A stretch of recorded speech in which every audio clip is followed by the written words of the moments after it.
आणि आज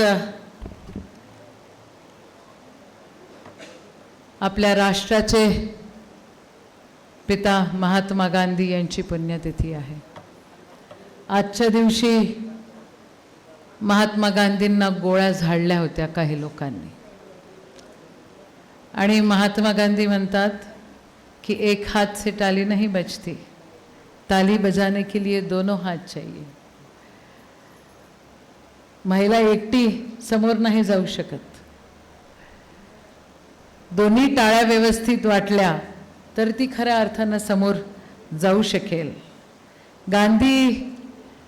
गांधीजी खरं एक व्यक्ती नव्हते, आणि त्यांना संपवणं एवढं सोपंही नाही आहे। ज्यांनी गांधींना मारण्याचा प्रयत्न केला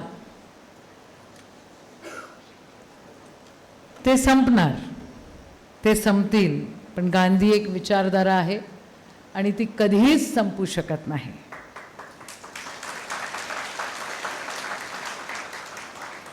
तुम्ही टाळ्या वाजवल्या म्हणून तुमचे आभार मानते। खरं गांधीबद्दल बोलणं आणि गांधीजींबद्दल बोलणं आजकाल सगळेच जण टाळतात।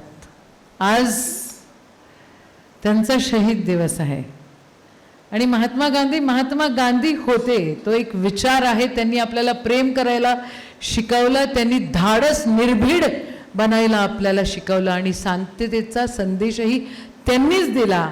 आज ह्या दिवशी सरकारने हुतात्मा दिवस करून टाकला।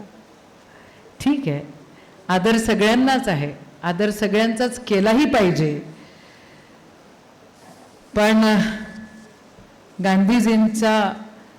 गांधीजींना मारायचा प्रयत्न सातत्याने होत राहतो आणि गांधीजी मात्र मरत नाही, ही वस्तुस्थिती आहे। फक्त आपल्या देशाचा किंवा आपल्या या संवादाचा किंवा या युवा संवादाचा, सांसद संवादाचा विषय नाही आहे हा। महाराष्ट्रापुरता नाही आहे हा, आपल्या देशापुरता नाही आहे, इंटरनॅशनल आहे।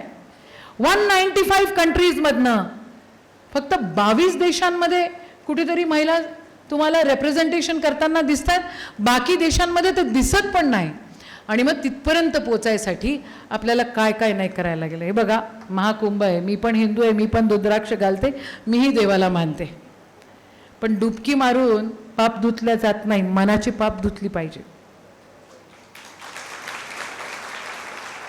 मनाची पाप धुतली पाहिजे, आणि हा एथिक्स, वुमेन अपलिफ्टमेंट आणि सक्षमता ही आणि जेंडर इक्वॅलिटी हा एथिक्सचा पण विषय आहे। एथिकल सोसायटी आपल्याला पाहिजे असेल तर महिलांना आपण जास्तीत जास्त समोर त्या ठिकाणी आणलं पाहिजे। महात्मा गांधींचं स्मरण घेऊन आपण खरं या